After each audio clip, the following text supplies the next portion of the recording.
quien estuvo en el avión que iba a despegar acompañando a los presidentes, a los expresidentes de la región de América Latina.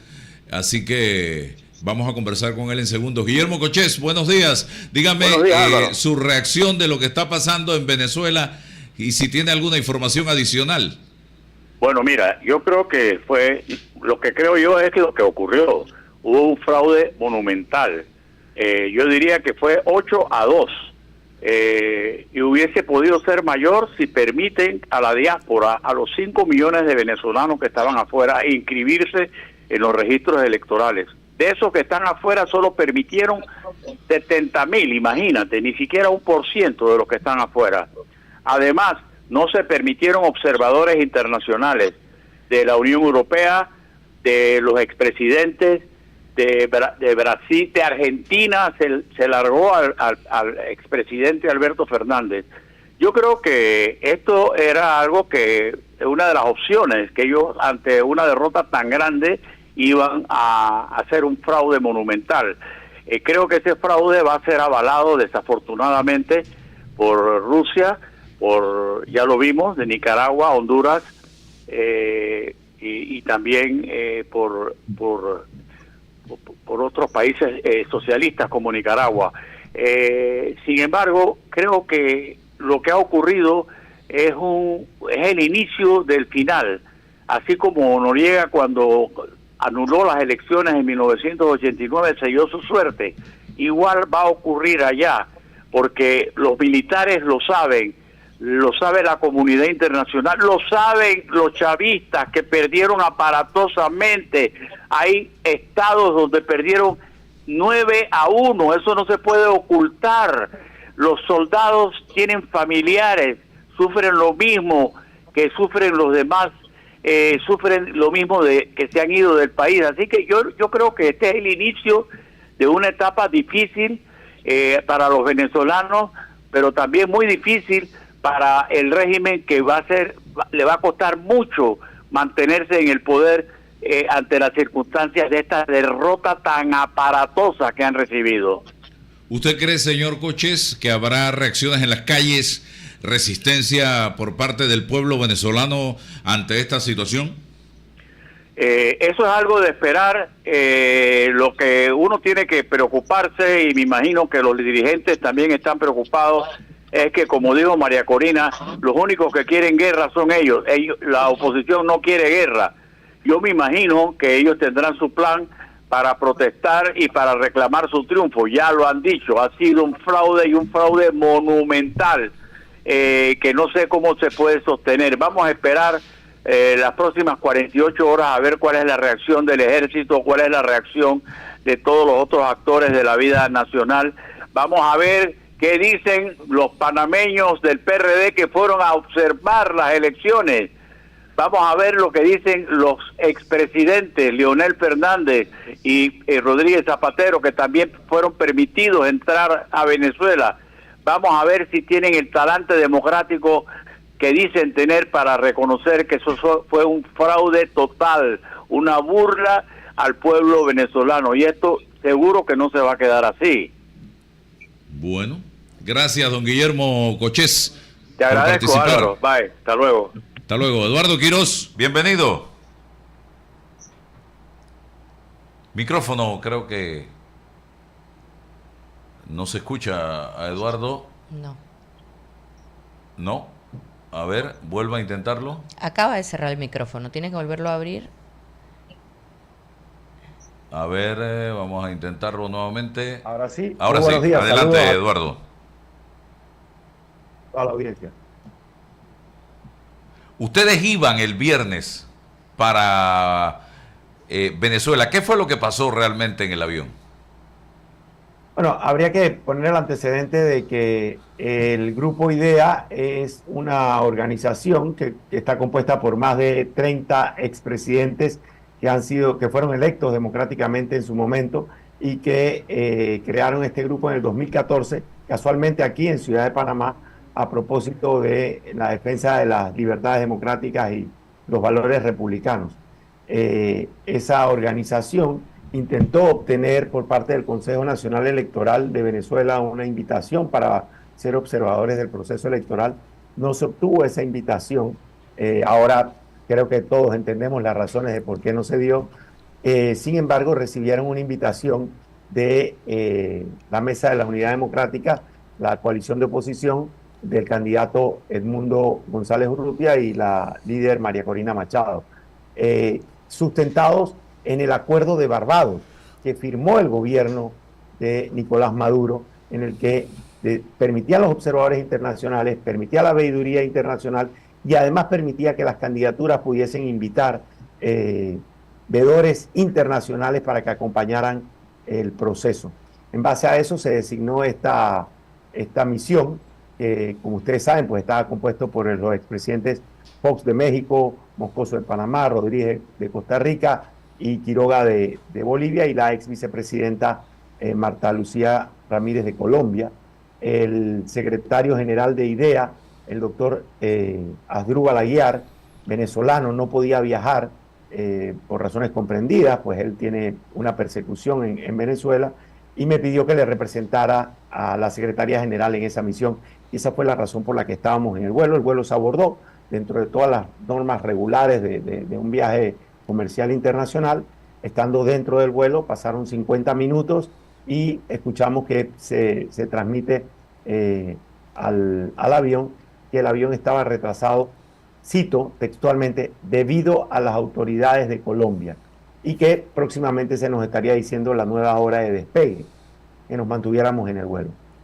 Sin embargo, 2 minutos después llega un ejecutivo de la línea aérea, de manera muy cordial y cortés, debo decirlo, y comunica que Venezuela impedía que ese avión despegara hacia Maiquetía, hacia el aeropuerto de Caracas, si los expresidentes no desabordaban.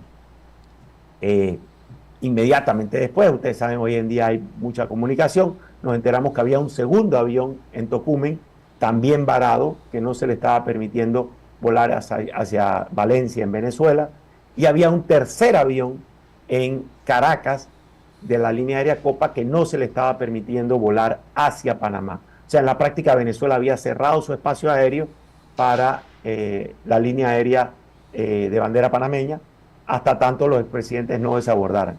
Inicialmente se pensó que la reacción de los pasajeros iba a ser de que estaba retrasándose su vuelo y un poco de molestia, pero fue todo lo contrario. La reacción de los pasajeros fue inmediata, de respaldo. Todos empezaron a gritar: no se bajen, no se bajen. Se hizo una comunicación con el gobierno de Panamá, quien verificó que efectivamente Venezuela había asumido esta decisión, y la misión decide desabordar para permitir.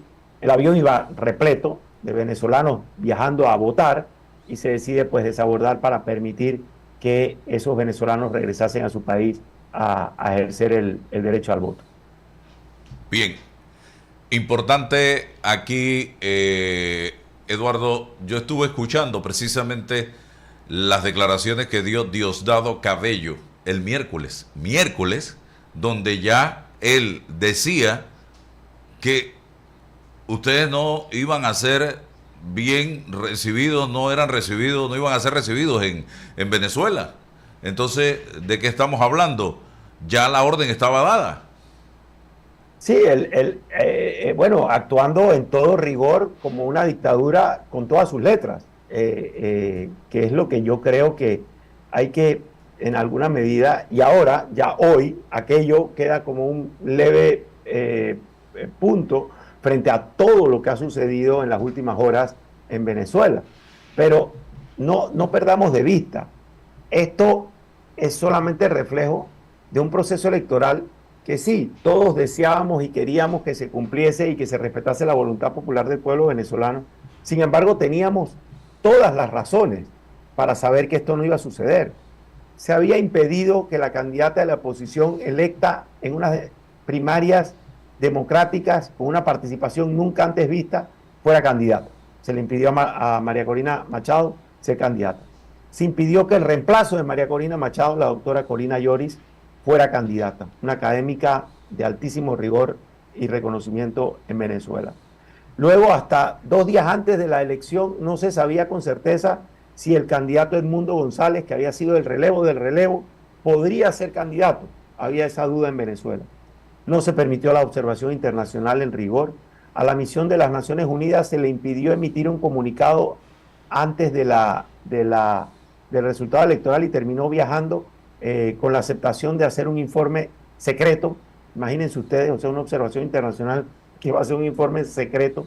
Se impidió, bueno, se impidió no, a la misión de observadores del Parlamento Europeo se les echó, se les deportó de Venezuela. Adicional a eso, todas las libertades democráticas están conculcadas en Venezuela.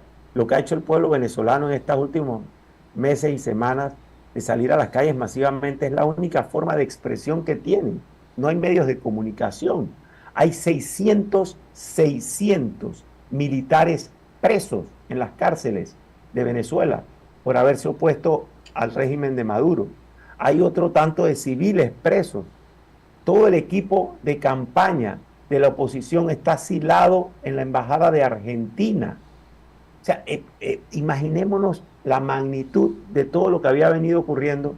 Bueno, yo creo que era evidente que esto iba a terminar en un monumental fraude, y comparto lo señalado por el profesor Cochés hace un momento, en el sentido de que efectivamente esta fue una elección que se ganó 8-2, ciertamente, y que no había otra forma de evitarlo que con un fraude monumental, en el que, pongámonos los panameños, que conocemos cómo son nuestros procesos electorales, por lo menos la forma en la que se cuentan los votos y se da a conocer el resultado de las elecciones.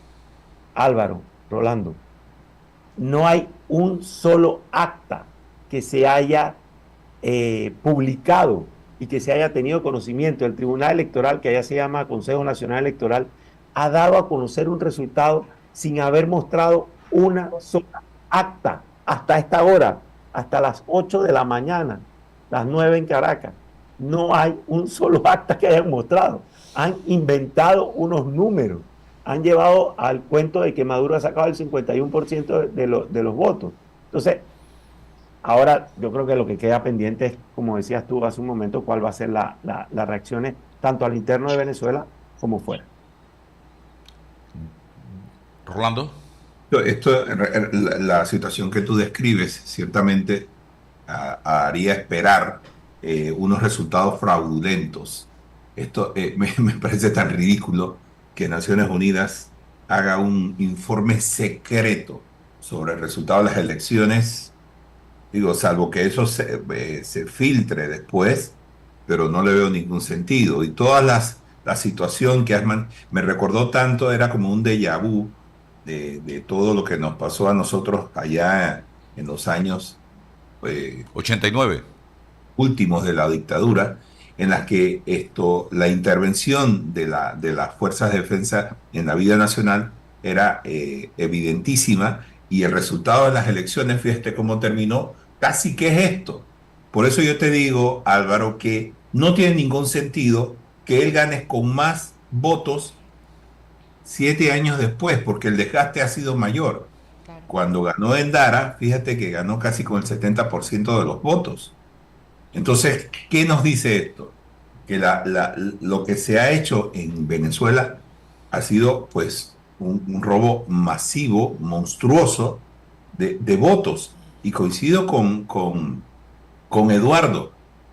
¿Dónde están las actas? Es que lo que pasa es que nosotros, si fuera Panamá, estaríamos en este momento reclamando las actas, como ocurrió en varios circuitos electorales en las elecciones pasadas. Entonces, no tiene ningún sentido que se hable de unas elecciones normales en Nicaragua, en Venezuela.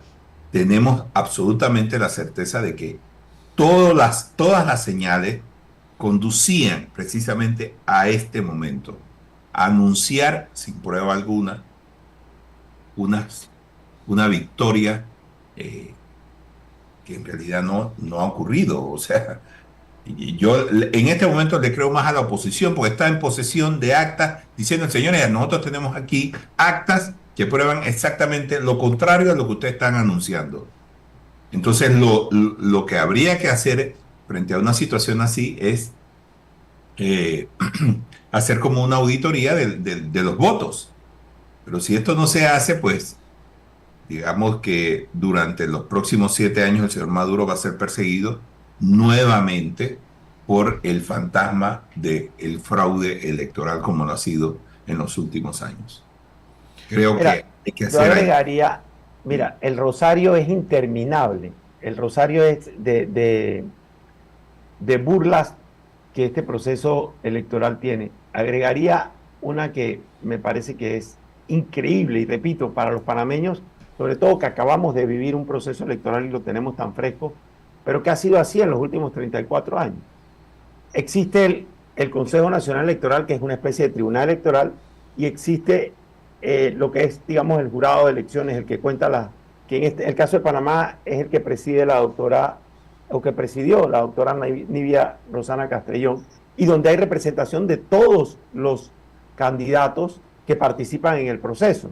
Bueno, ayer, cuando llegaron los 3 representantes de la Mesa de la Unidad Democrática al Tribunal Electoral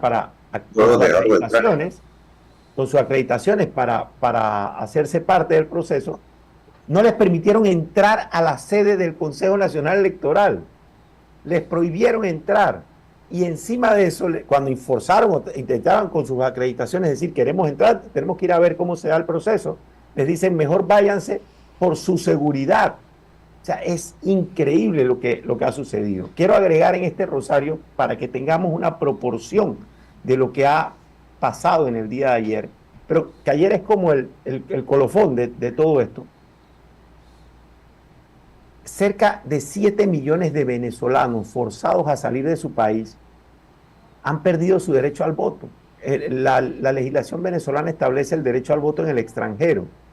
Sin embargo, de esos 7 millones, solamente 60 y pico mil tenían derecho a votar. La votación de esos 60 y pico mil, que se conoce, digamos, parcialmente, fue abrumadora a favor del candidato de oposición. El pueblo venezolano ha hecho algo que yo personalmente, y no sé ustedes, pero yo no he visto en ninguna parte del mundo nunca antes. 12 horas antes había gente formando fila para votar. 12 horas antes. Esto es no visto. Hay mesas con resultados donde la candidatura de Maduro obtuvo 0 votos. Esto no lo he visto nunca. Hay misiones diplomáticas donde hay 27 funcionarios y Maduro obtiene 3 votos. O sea, la magnitud de lo que ha sucedido en el día de ayer es monumental. ¿Cómo puede la comunidad internacional voltear la mirada y no asumir una posición categórica de respaldo a un pueblo que ha hecho ya todo lo que tenía que hacer pacíficamente? Todo lo que tenía que hacer lo ha hecho el pueblo venezolano. Yo creo que hay que destacarlo, porque amerita una solidaridad absoluta. Y si no queremos ser solidarios, seamos entonces egoístas y también respaldemos esa voluntad popular expresada ayer, porque si no, el problema migratorio que nos está explotando en la cara, particularmente en la frontera colombo-panameña, en el tapón del Darién, se va a magnificar. Imagínese usted la frustración de toda esa gente que va a querer salir de una Venezuela que se confirma la dictadura hasta el 2031 por lo menos. Esa explosión migratoria que se va a dar, no la vamos a poder contener, no la vamos a poder sobrevivir. El presidente de la República, Mulino, señaló que el 65% de esos migrantes son venezolanos. ¿Ustedes qué creen que va a pasar a partir de mañana? Por supuesto. Esto va a aumentar. La gravedad, la magnitud de las consecuencias que van a ocurrir. Y bueno, dije egoístamente, pero si quisiéramos ser nuevamente ciudadanos probos y correctos, yo he señalado ya en varias ocasiones, Álvaro y Rolando, Panamá tiene una deuda cívica con Venezuela. Venezuela estuvo al lado del pueblo panameño en el golpe del 68. Estuvo al lado del pueblo panameño durante las negociaciones del Tratado del Canal. Estuvo al lado del pueblo panameño en el peor momento de la dictadura, en las elecciones del 89. el gobierno de Venezuela asumió un liderazgo internacional para defender el respeto a la voluntad popular del pueblo panameño. Entonces, traigamos a la memoria Eso todos sin, estos momentos sin para... contar, eso sin contar los innumerables panameños que se fueron a vivir a Venezuela, producto del destierro acá en Panamá. Destierro Bueno, obligados y voluntarios. dímelo a mí con una persona tan cercana como mi tío Alberto Betito Quiroz Guardia, que vivió el exilio en Venezuela. Entonces, yo realmente creo que estamos en un momento en el que las reacciones rápidas de la comunidad internacional y lo que sucede internamente en Venezuela podría hacer un cambio en lo que ha sucedido ayer. Si no se da en las próximas horas, pues la frustración nos va a comer a todos. Yo quiero preguntarle a los tres, comienzo con Guillermo Villalobos, que sé que tiene compromisos. Creo que lo de ayer fue la última esperanza que tenía el pueblo de Venezuela a través de las urnas de hacer un cambio en Venezuela. Y digo la última porque en 25 años se han dado varias situaciones en las que el gobierno ha ganado, pero también ha perdido. Y han hecho exactamente algo similar a lo que hicieron ayer. Pero lo de ayer fue abrumador. Vimos un pueblo formando fila 12 horas antes. Y cuando esto se produce, ese es el síntoma de que hay una comunidad, un electorado que va decidido a sacar a quienes gobiernan en ese momento. Entonces, se puede sacar a una dictadura con la fuerza que tiene Maduro, Diosdado Cabello y todo ese grupito que gobierna Venezuela a través de la democracia, a través del voto, o ya esa salida no es la opción. ¿Hay algún antecedente histórico en el mundo donde a través del voto, a través de la democracia, se ha podido sacar a una dictadura como la de Maduro? Yo creo, Álvaro, empezaría por decir que por supuesto estoy de acuerdo en la mayoría de las cosas que han dicho Rolando y Eduardo, incluso el tocayo Guillermo Cochés.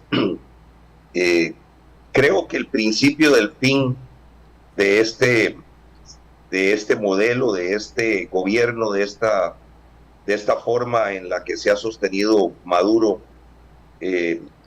sí es real. Yo sí siento que hay, así como dije al inicio, que yo tenía poca esperanza de que pudiera haber un resultado distinto si teníamos tantas señales. Creo que Eduardo ha hecho un recuento bastante amplio de lo que yo pude rápidamente señalar con 2 o 3 casos. Él ha sido mucho más abundante en la descripción de una serie de limitaciones que van señalando todo lo que hace a uno pensar que esto no iba a ser transparente, que esto no iba a tener un resultado como el que se esperaba, que la voluntad del pueblo no iba a ser necesariamente respetada. Sin embargo, yo creo que había que hacerlo.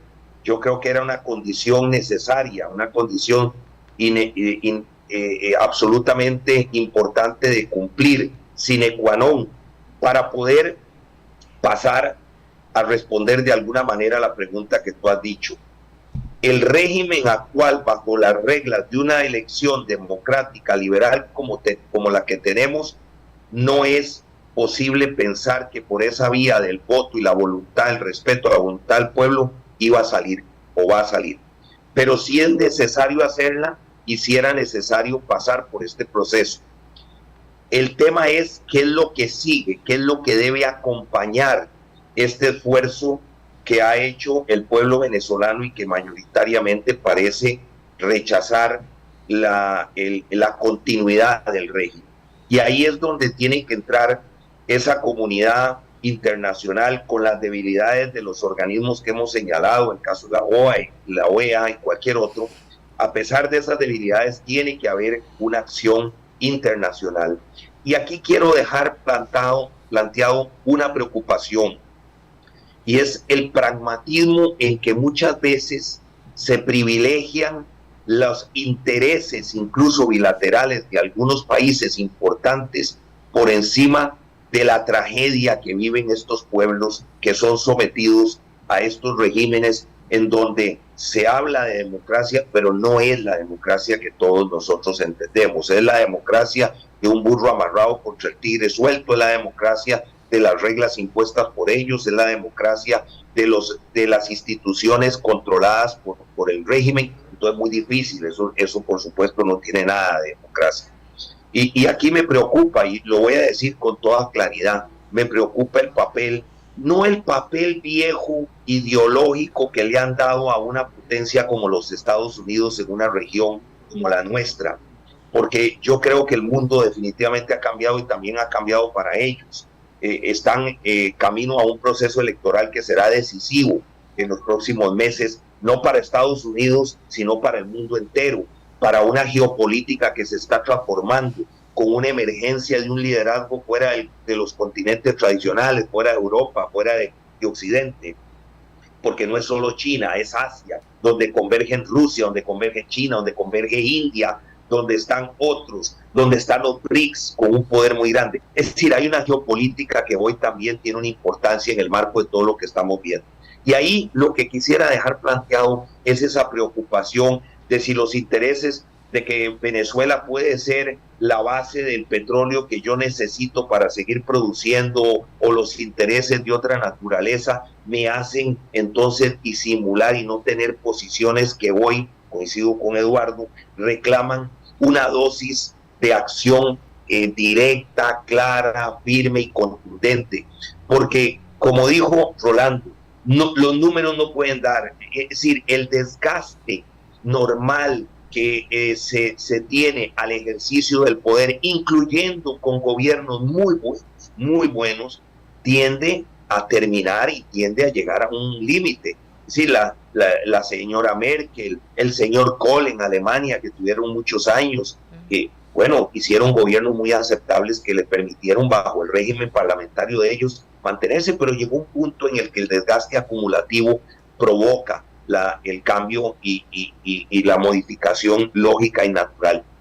Por eso no es posible que numéricamente, como bien lo ha dicho él, resulta que ahora pasemos de una ventaja de un 1,5%, un 2% a un 7%. No, eso es el resultado, a mi juicio, de una señal que determina la debilidad de un régimen que se ha venido resquebrajando, porque al interior del propio régimen, y yo escuché esta mañana a muchas personas que apoyaron a Chávez, que estuvieron desde el inicio apoyando el régimen, hoy profundamente dolidas, arrepentidas y además habiendo votado en contra. Y esos son señales. Los datos que da Eduardo sobre la gente que está presa en este momento, que pertenecen a la organización castrense, que pertenecen al ejército, son señales de que ahí hay contradicciones. Por eso dije en mi intervención de que ahí se guarda la esperanza que lo que pueda continuar es, ya se hizo lo formal, ahora no queda más que ir a lo fáctico, ahora no queda más que,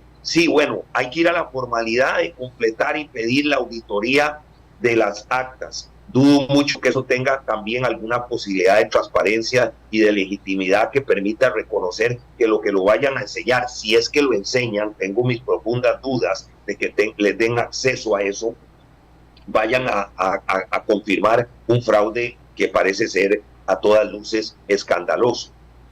Pero pasado eso, la acción ciudadana en las calles, y ustedes han señalado algunos ejemplos del pasado donde la acción ciudadana también ha tenido un rol muy importante. La acción de la comunidad internacional, la decisión de ordenar un poco esto por el impacto, por ejemplo, que hay sobre el tema migratorio, donde Panamá es víctima de una situación.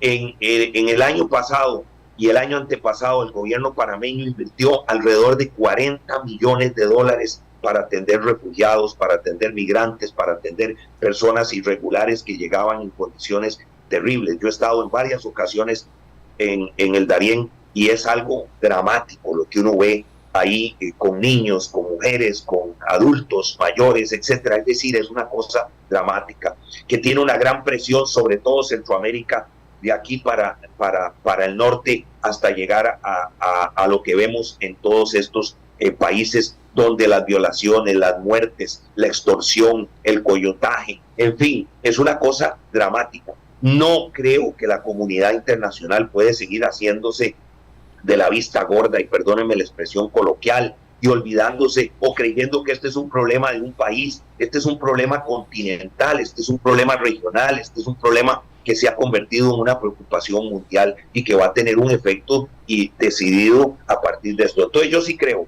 que aquí se ha cumplido con lo formal a sabiendas de que se esperaba una situación similar.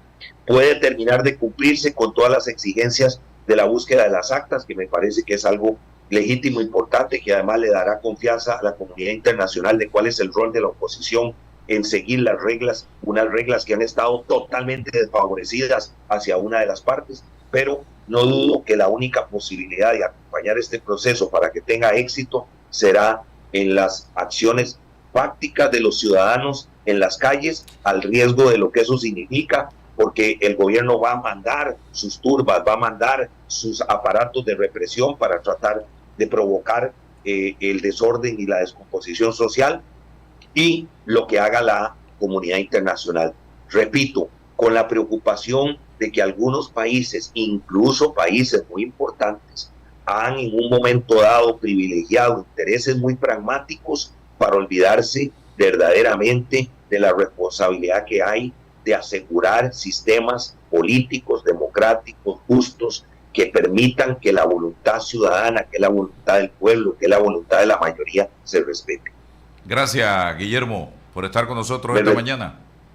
Muchas gracias, Álvaro. Muchas gracias a Rolando y Eduardo. Eduardo, ¿coincide con lo que plantea Guillermo? Sí, plenamente. La verdad es que muy acertado el planteamiento y los señalamientos. Coincido con el que el tema migratorio es de una preocupación enorme y que no hay forma de que no se vaya a agravar de manera significativa, lo cual ciertamente va a poner más presión en los países de la región. Yo quisiera agregar un punto que he estado meditando ahora en horas de la mañana después de lo vivido anoche, y es que en realidad aquí no solamente hay un fraude electoral, aquí hay en propiedad un golpe de Estado. ¿Por qué? Porque en Venezuela la Constitución señala que hay 4 poderes del Estado: los clásicos, el ejecutivo, el legislativo, el judicial y el poder electoral, que tiene el rango de poder del Estado.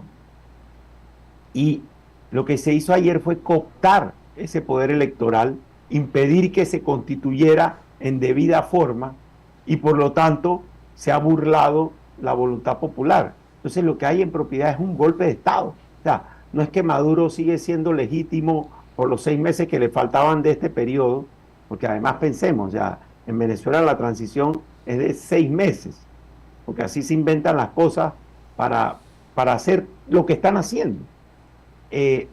No es que Maduro es legítimo por 6 meses y entonces vamos a la jugada de lo que se hizo con el señor Guaidó, de que entonces en enero es que va a convertirse en un presidente ilegítimo cuando estas elecciones entren en rigor.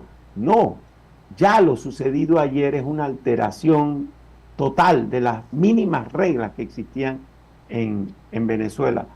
Y para mí aquí habría que recordar en los años 50 un venezolano universal, Rómulo Betancourt, estableció lo que se conoce como la doctrina Betancourt. La doctrina Betancourt rigió durante mucho tiempo en América Latina, cuando la mayoría de los países eran países con gobiernos democráticos, y esa doctrina señala que la acción de los países de la región debe generar un cerco sanitario, una terminación de todo tipo de relación con aquellos países que no respeten los derechos de sus ciudadanos y el respeto de la voluntad popular de sus ciudadanos. Creo que hay que recurrir rápidamente a esta doctrina, que casualmente fue propuesta como iniciativa de un venezolano universal, como lo fue Rómulo Betancourt, y asumir una posición radical. Radical frente a la dictadura. Debo señalar que en ese sentido la posición del gobierno de Panamá, tanto el viernes, con lo acontecido, cuando se impidió que el vuelo en que iban los expresidentes partiera, como en el día de ayer, de concitar y de liderar a otros países de la región para asumir una posición categórica, el tuit expresado por el gobierno, por el presidente, creo que van en esa línea. Sin embargo, estemos claros, igual digamos con países como Chile y Brasil, pero cualquier cosa que se haga se va a quedar corta si no acompaña decididamente a ese pueblo que ha hecho este gran sacrificio y ha sido burlado una vez más. Rolando, las urnas, las calles, ¿cuál es la salida que tiene Venezuela en este momento? Mira, casualmente estaba pensando sobre eso. Fíjate, estas elecciones es una manifestación masiva del descontento que hay del pueblo venezolano con sus autoridades. Entonces tenemos que una sola chispa puede desencadenar protestas masivas y las cosas se están acumulando. Este fraude, la situación económica en Venezuela, 7 años de gobierno que son en la que las cosas no van a mejorar, sino que incluso pueden empeorar.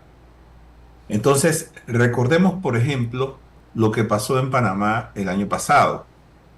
Nadie esperaba que el tema de la mina desencadenara las protestas tan masivamente como se dieron. Entonces, nosotros tenemos que ver lo que está ocurriendo en Venezuela. Ese descontento por la autoridad que en Panamá se manifestó a través de una manifestación contra las minas, ese descontento contra el gobierno se puede desatar en cualquier momento. La pregunta es, ¿cuándo va a pasar? Yo soy muy pesimista sobre el futuro de Venezuela, y si yo lo soy y estoy desde fuera, yo me pregunto cuál es la opinión de los venezolanos que están aún allí. Hay muchos que querrán irse porque la situación es insostenible, así que, pero otros quieren quedarse y otros dirán, yo me quedo aquí y voy a luchar por la democracia. Y recordemos que si ese momento llega, la pregunta que tenemos que hacernos como país es si unas protestas están justificadas para sacar un régimen ilegítimo, o si después de la decisión del Consejo Nacional Electoral de Venezuela oficializa una victoria, entonces la decisión que tomemos va a ser en base a qué? A una decisión que evidentemente es espuria, ilegítima, porque hay un gran fraude cocinándose o cocinado para cuando esto se dé, o si vamos a respaldar los esfuerzos del pueblo venezolano de salir de un régimen ilegítimo. Eso es lo que tenemos que preguntarnos. ¿A quién vamos a apoyar? Incluso eso es una pregunta que debe ser respondida por nuestras autoridades. Recordemos que las elecciones solamente son parte de la democracia. Es una parte, es un pilar, pero todavía queda, por ejemplo, el tema de la legitimidad para gobernar. Eso es importante para un pueblo. Lo otro también es que en la democracia exige el respeto a la Constitución y las leyes. Y esto no es lo que vemos en Venezuela. Entonces, lo que puede pasar es que el pueblo venezolano se levante contra un régimen ilegítimo que no respeta la democracia y que está pasando por su peor momento económico. Estas cosas sumadas pueden generar protestas. ¿Cuál va a ser la posición de Panamá frente a eso? Bueno, esa es la pregunta que quedará para el momento en que llegue, ¿no? Pero ciertamente esto va a tener consecuencias inmediatas para el país. Habrá muchas personas que querrán salir de inmediato de Venezuela, pero insisto, hay mucha gente que quiere quedarse y yo los entiendo. Tienen que quedarse para rescatar su país, para rescatar su democracia. Entonces, nosotros como pueblo panameño, que pasamos por eso, que sufrimos los embates de una dictadura militar, tenemos que empezar a pensar sobre qué va a hacer el gobierno frente a un levantamiento que pueda haber, no lo descarto, un levantamiento contra el régimen de Nicolás Maduro. Bien, y mucha gente que dirá en este momento, Eduardo y Rolando, ya yo no tengo nada más que perder.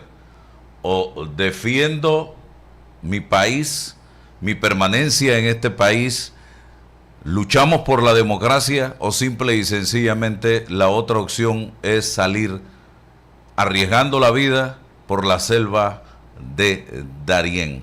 Así que vamos a hacer un alto, regreso, porque si en Venezuela llueve, en Panamá no escampa en materia de la Asamblea Nacional de Diputados, y me gustaría conocer la opinión de Eduardo, de Rolando, y tengo también a la diputada Yarelis Rodríguez del grupo Vamos con nosotros para conocer también su